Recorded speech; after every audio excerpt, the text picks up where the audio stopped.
คนมอซื้อนะซื้อแย่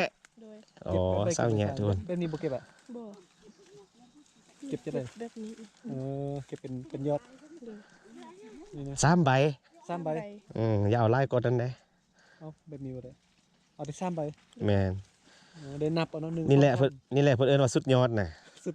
ดยอดก็คือใบซ่านี่แหละเพื่อเบิ่ง1 2 3แบบนี้เนาะแมนเอา3 ใบแบบนึงสบายดีไอเก็บสวยบ่เก็บได้เนาะเอาจักใบซ้ำนี้ได้บ่หรือว่าเอาแต่หึงนี้อ๋อ3 ใบเด้อทุกคน4 ใบเพิ่นก็บ่เอาเนาะนี่3 ใบเป็นมียอดบล็อกไล่ๆนึงทุกคนตอนนี้มันกำลังออกยอดเนาะนี่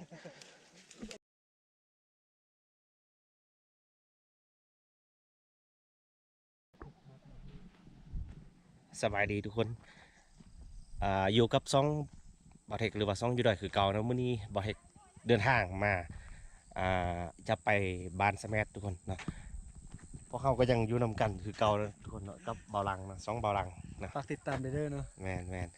มื้อนี้จะพาเบาลังไปเราถ่ายคลิปอยู่ที่บ้านสแมทใหญ่ทุกคนเนาะเป็นบ้านที่ว่าอยู่สูงกว่าน้ำทะเลประมาณ1,300 เมตรนะทุกคนเนาะแล้วก็บ้านนี้เป็นภูมิสถานที่ว่าเหมาะแก่การปลูกสาทุกคนเนาะแล้วก็มีสาไล่เนาะสาคือสาเขี้ยวอะไรทุกคนเนาะตอนนี้เราเดินทางมาอยู่ระหว่างทางเราเห็นชาวบ้านสะเม็ดน้อยเนาะกำลังเก็บสาอยู่เราก็จะพาทุกคนขึ้นไปเบิ่งว่าบรรยากาศเขาจะเก็บสาเป็นอะไรเนาะผู้สาวอีไล่ไปได้เนาะเดี๋ยวจะพาทุกคนไปเบิ่งผู้สาวพอไปเก็บสาทุกคนไป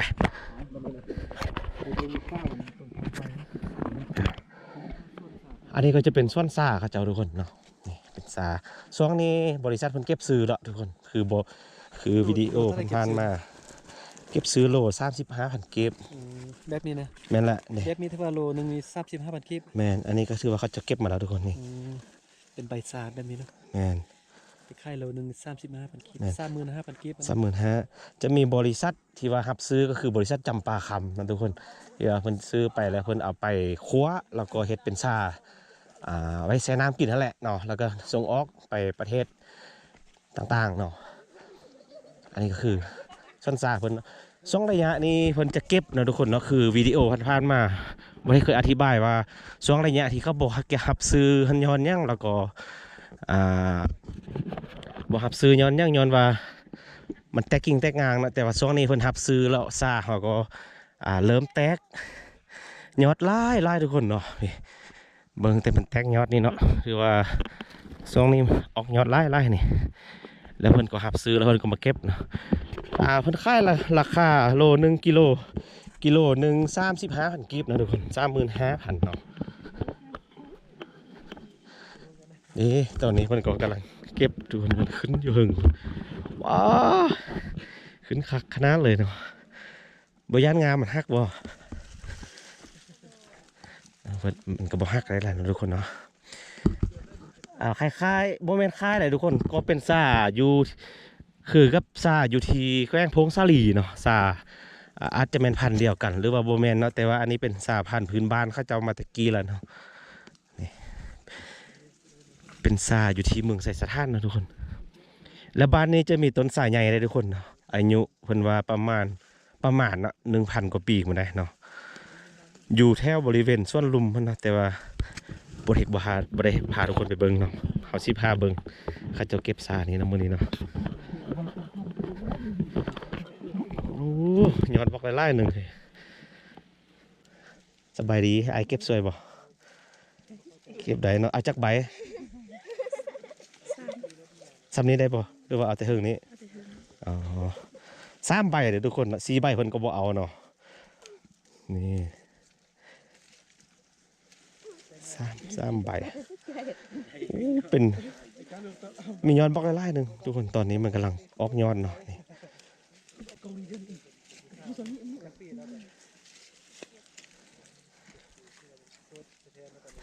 โซแทนวะเนาะถ้ามือนั้นไอมาดองคือผู้นี้นะเป็นเจ้าสาวนะซาบานสแมทน้อยเด้อทุกคนเนาะสแมทน้อยเนาะสแมทใหญ่ โอ้สะเม็ดใหญ่ทุกคนข้อมูลบ่ได้ผิดเนาะเพราะว่าบริเวณนี้เป็นคือว่าเป็นเขตของสะเม็ดน้อยบ่แม่นเนาะเขตนี้เป็นของสะเม็ดใหญ่แล้วทุกคนเนาะสะเม็ดน้อยสะเม็ดใหญ่เป็นชื่อบ้านเด้อทุกคนเนาะแต่ก็ขึ้นกับเมืองไสสะพานหมดทุกบ้านแหละเนาะนี่ผู้สาวบ่ผู้นี้หรือว่าบ่แม่นผู้สาวหรอก ทราบ ผู้สาวจุกา ผู้สาวเนาะอ๋อผู้สาวว่าจังซั่นซื้ออีน่ะ ปิน ซื้อปินอ๋อซื้อน้องปินทุกคนน้องปินเพิ่นอายกองหน่อยน้อยหนึงทุกคนเพิ่นเดี๋ยวไปเก็บเดี๋ยวไปเก็บซาใส่เพิ่นนะเก็บซาใส่เพิ่นแล้วเพิ่นอายบ่เฮ็ดเพิ่นบ่เฮ็ดก็สิเก็บอยู่นี่แหละเนาะ สาพื้นบ้านทั้งหมดแม่นบ่นี่บ่แม่นของเวียดติเป็นสาพื้นบ้านแม่นแหละทุกคนสาพื้นบ้านเขาเจ้าเนาะ ลองเก็บสาเวียด อ๋อ เอาส่งคนลองเก็บใบสาบ่เป็นบ่ ลองบ่ ลองมาเคยแล้วที่เจ้านี่เจ้าเคย นี่ อ่าเดี๋ยวใครจะลองมือมือนี่ เนาะให้จับให้บ่ จับเลยแล้ว อ่ะ ใจ นี่ เดี๋ยวเบาลังจะลองเก็บใบสาเบิ่งเนาะว่าจะเป็นหรือบ่นะ จับกองให้บ่ลังเบิ่งนึงทุกคนไป เก็บในผู้สาวพี่เนาะ อันนี้ก็ผู้สาวคือเดียวนี่เฮิงนี่ ผู้สาวอ่ะเมียเขา เก็บใส่แม่จ้องได้ว่าเนาะเก็บแต่ตัวผู้สาวเนาะแม่จ้องเนาะแม่จ้องเครียดเด้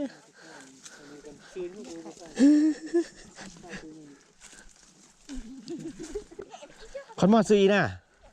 ซื้อแย่ ซื้อแยะ โดย อ๋อสาวแยะทุกคน แบบนี้บ่เก็บอ่ะ บ่ เก็บจะได้ แบบนี้ เก็บเป็นยอด โดย นี่นะ 3ใบ 3ใบ อย่าเอาลายกดนั้นเด้ เอาแบบนี้บ่ได้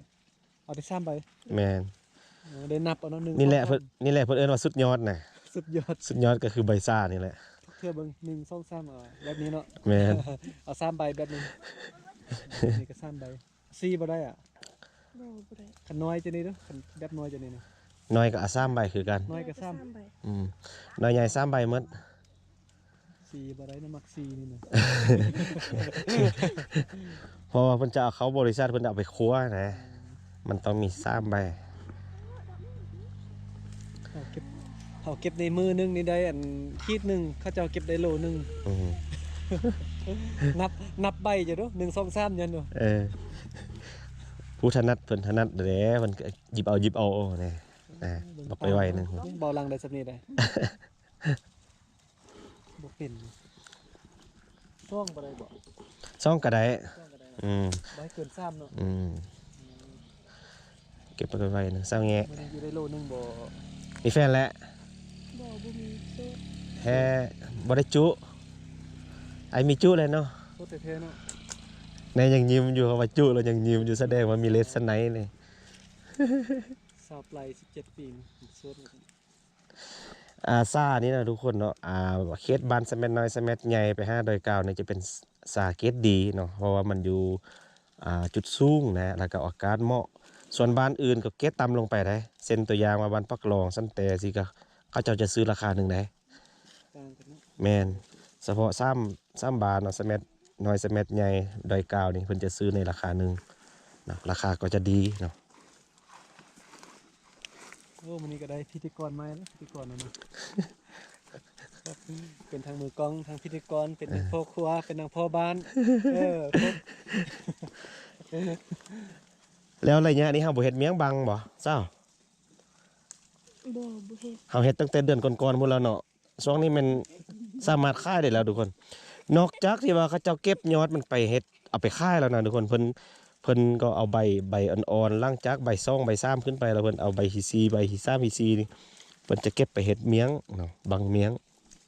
ขั้นตอนก็คือวิดีโอที่ว่าเคยเอาลงแล้วเนาะเพิ่นจะเอาไปนึ่งแล้วก็เอาไปยัดใส่บังไม้แล้วก็เอาไปฝังไว้ในดินมันก็เนาะระยะเก็บผักซ่าไว้ในดินนั้นก็สูงสุดฮอต7-8 เดือนพุ่นใดเนาะเพิ่นเขาจะเอาไปขายในราคาบังละ 10,000 กีบ บ่ได้ได้ แล้วแหละ แล้ว โอ้ ได้บอสคิด เก็บใส่เพิ่นหลายๆได้ว่าเดี๋ยวเพิ่นบ่ให้กินข้าวสวยนำได้เพิ่นต้มไก่มื้อนี้มื้อนี้เศร้าแงะ เดี๋ยวจะให้อันเจ้าทินนะครับเป็นคนเก็บให้เบิ่ง ได้ ลองเบิ่ง ได้มา เออ เอาต้นยอดไล่ๆเนาะ เออ ต้นได้เนาะ อยู่ยอดแท้ๆนะอยู่ปลายยอดเลยนะนั่งอยู่เทิงบนเลยนะ ก็ไม่เต้ยไอ้ชื่อ เดี๋ยวจะให้เบิ่งนี่กันปลาโดงนะ เออ โอ้ยตกได้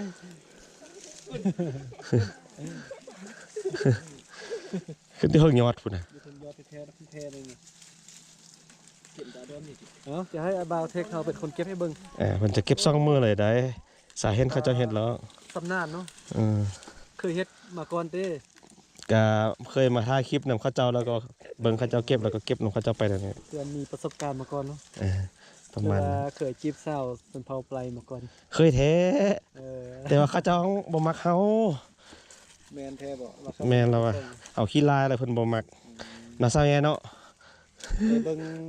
ทักษะในการเก็บสานี่ก็ถือว่าบ่ธรรมดาเลย เป็นเคยพอได้อยู่นะเนาะ เคยได้อยู่เนาะ เป็นเคยสันเผาไพลได้เนาะ เพิ่นจะใส่ซ่องมือเก็บตับๆหน่อยได้ เบาลังเก็บนี่ เด็ดเถอะไปนับยอดอยู่1 2 3อยู่แล้วก็เด็ดเอา ก็เดี๋ยวประมาณนี้ ไปไล่โอ้ไวเนาะ อืม คือเก่งอยู่คนนี้ก็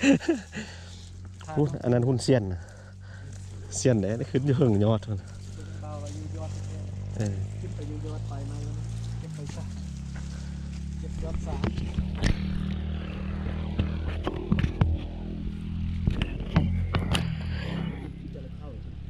บ้าผู้นั้นก็อยู่เทิงพุ่น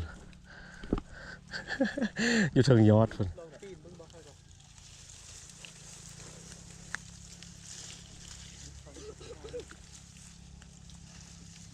เป็นปลาตะโพเลยนะถ้าหันไล่เดี๋ยวไอ้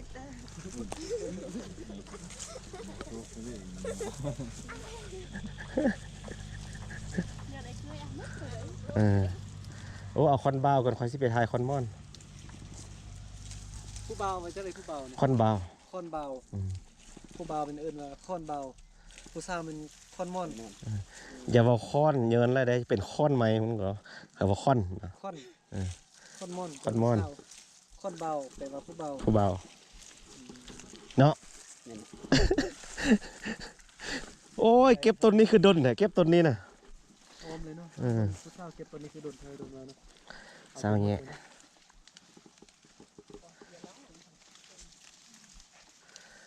นาบูแถวบุซ่าเลยยิ้มเลยว่าก็เดี๋ยวนั้นได้ว่า ถ่ายจูเลยเนาะ เออ แบบนี้เลยตัวงามเลยผู้สาวอยู่เวลายิ้มเนาะแต่ว่าเราไม่ค่อยยิ้มปานใดเนาะเราน่าอายบ่หรือว่าเราขานจังไดเนาะ เคิน เพื่อนมา โอ้ได้ใส่สุดเผาไปมาเก็บยอดซานี่เขากันคักเลยนะ ผู้สาวบ่ยิ้มจังน้อยนี้ผู้สาวยิ้มนี่นะ เก็บใส่ไม่จ้องกันมาเนี่ยเก็บใส่ได้ไม่จ้องเด้อได้บ่ได้เนาะเก็บใบสา บ่มีผู้ซื้อบริษัทบ่ซื้อ ข้าวพวกเลยยังเลือกไล่เต้ โอ้ทรงนี้ถือว่าออกยอดไล่ทุกคนออกยอดพวกดีๆหนึ่งเนาะเพิ่นจะประจงให้มันสูงเกินเด้อทุกคนเนาะเพราะว่าเก็บยากเนาะเพิ่นจะขึ้นไปฟันงาที่ว่ามันขึ้นสูงๆมันออกเนาะนี่ก็คือตัวอย่างอันนี้เพิ่นก็ฟันออกนี่บางวันจะขึ้นไปถึงให้เบิ่งนะมานี่แล้วก็เพิ่นจะแต่งกิ่งแต่งงาให้นะทุกคนเพิ่นจะบ่ให้มันสูงเกินเนี่ยเพิ่นจะฟันงามันออกเนาะในบริเวณนี้แต่ละต้นเพิ่นก็จะฟันคือกันเนาะต้นนั้นก็ฟันเนี่ยตัวนี้ก็ฟันทุกต้นเลยเนาะเป็นบริเวณกว้างทุกคนเนาะโนนพูตัวนี้จะแม่นเมื่อแต่ขึ้นไปถึงเนาะกว้างอยู่เบื้องลุมมันก็จะมีอีเติมแล้วก็จะเป็นของไผ่ของเราน่ะเนาะทุกคนเขาจะไม้เป็นเคสเป็นแดนไว้นะ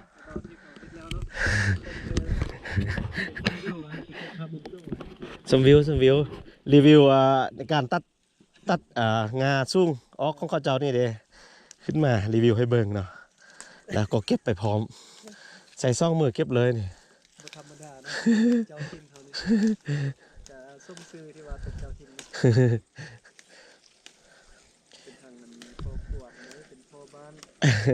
เป็นไกด์นำเที่ยว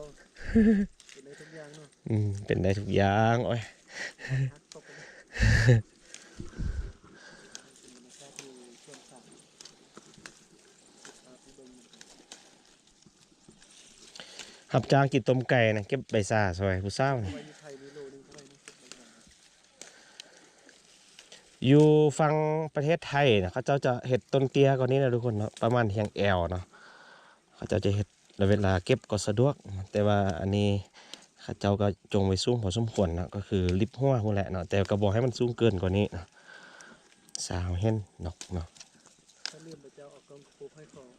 ตาเดียว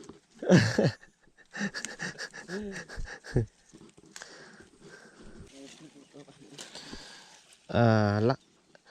สินค้าหลักๆของเมืองไสสะท้านเนาะทุกคนเนาะที่ตั้งแต่บ่เฮ็ดฮู้มาก็คือซ่านี่แหละเนาะเป็นสินค้าที่ว่าสร้างรายได้ให้แก่ประชาชนภายในเมืองแล้วก็คือบ้านสะแมดน้อยสะแมดใหญ่แล้วก็ปักหลองสันแตเนาะฮอดดอยกาวฮอดเทศบาลเมืองทุกคนสินค้าที่ว่าเป็นสินค้าเอกของเมืองสีซ่านเนาะทุกคนที่ผ่านมาเนาะแต่ว่าอ่าปีผ่านๆมานี้ก็สินค้าน้องใหม่ที่เกิดขึ้นมาก็คือกาแฟนะทุกคนเนาะเมืองเขาก็จะมีใบหน้าอันใหม่ก็คือกาแฟนี่แหละนะเป็นสินค้าที่ว่าสร้างรายได้ให้แก่ประชาชนต่อหน้าเนาะแต่ว่าซาเนี่ยมีมาดนละทุกคนเนาะเฉพาะอยู่เมืองเขานี่สร้างรายได้ให้แก่ประชาชนก็คือใบซาเขานี่เนาะ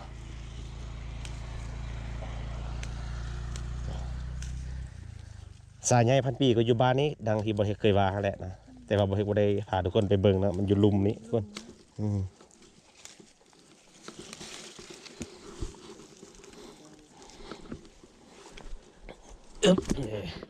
ผู้น้อยก็เก็บเป็นบ่ผู้น้อยเนี่ยเก็บให้อายเบิ่งได้ว่าเก็บบ่เป็นบ่ไปโรงเรียนซะนะคาดโรงเรียนแล้วคนน้อยนี่ ขอบใจ มือหนึ่งได้ลายปันได้เก็บน่ะแม่จ้อง ต้องขอบ่ได้ได้ แม่จ้องให้บ่ได้ลายปันได้เนาะแต่ว่าลูกเต้าเราก่อนี่เก็บได้ลายอยู่เนาะมือหนึ่งได้ประมาณจักเป๋า เป่านึงขอบ่ จะ ฮอ ทาย ด ให้ เป่า เบิ่งนะ บ่ได้ลายคนนะ อันนี้ปีนขึ้น อ้าวลงแล้วผู้นี่ ลงเบิ่งเลย เออไวๆเบิ่งดูซ่องมือเบิ่งเด้อ เงี้ยนะสองเลย ซ่องมือยอมเนาะไวเลยทุกคน มันใส่กี่ถึง ดอย ใจมัดกลมกระติเลื่อนๆเอามาซื้อใส่ตรงๆกับว่าซอกกระทื่อโดนกระทื่อตก เชื่องเรากินพวกไม่ป่ะ นั่นแหละ กลับไปเอาปืนไหมเป็นนกกินพวกไม่โอ้ยซุ่งคักซุ่งแน่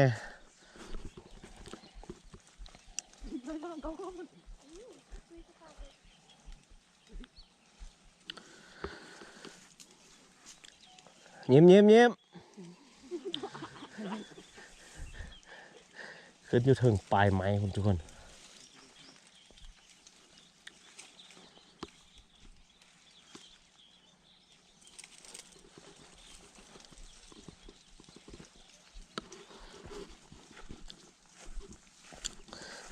ไปเก็บใส่คอนมอนอีตุ่ม3 ต้นละเขากับเมือ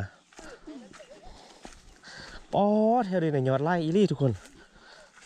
เป็นยอดบักดีๆหนึ่งเนาะโอ้ไม่แดดนี่แสดงว่าของผู้อื่นวะนี่โอ้อย่าไปเก็บของเข้าเรื่องเถิงเด้อบ่เนี่ย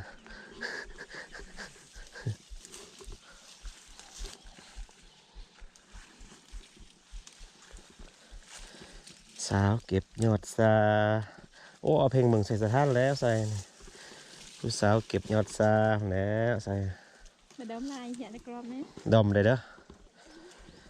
ดอมดกเด้อให้แซ่ให้ผู้อื่นดอมนำได้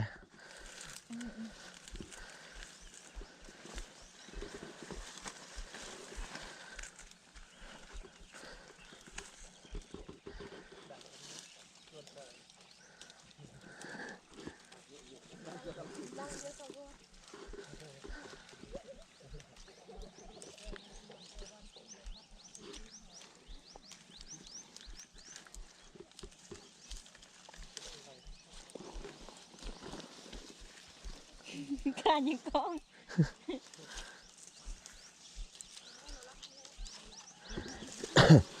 เคยเห็นคลิปอาอยู่ติเคยบ่เคยเนาะติดตามแล้วฝากติดตามเลยเด้อบ่ติดตามเราบ่เห็นคลิปเจ้าของก็ ที่เบาลังจะเก็บมี ป้าตัวนี้เขาเก็บออมกันเนาะก็เก็บใส่กันเนาะ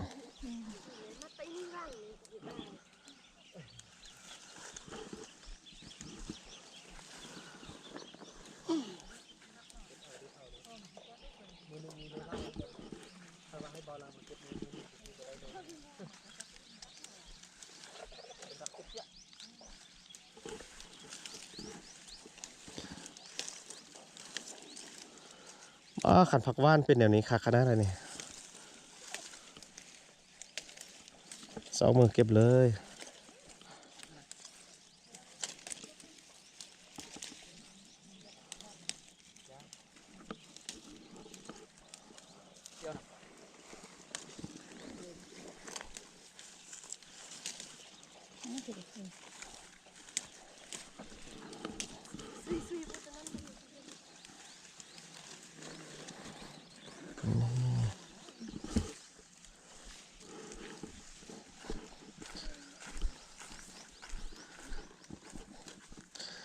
ยิ้มเลยว่านาบุตรแถวว่าคนม่อนเลย ทองใครได้เจ้าเอาไว้ได้สิบเลยทายเลย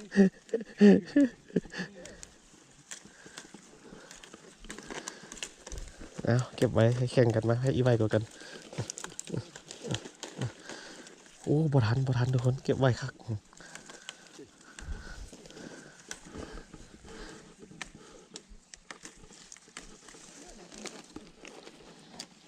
จนได้เตียใส่เตียลงสารวัตรเตียลงแล้วเนี่ย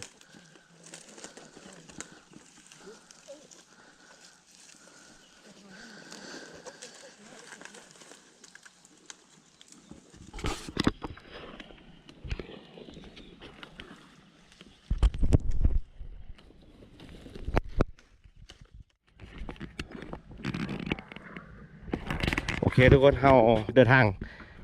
ไปที่บ้านไซแมทใหญ่ต่อเนาะเพราะว่าเรามาแวะเบิ้งเขาเจ้าเก็บยอดซานี่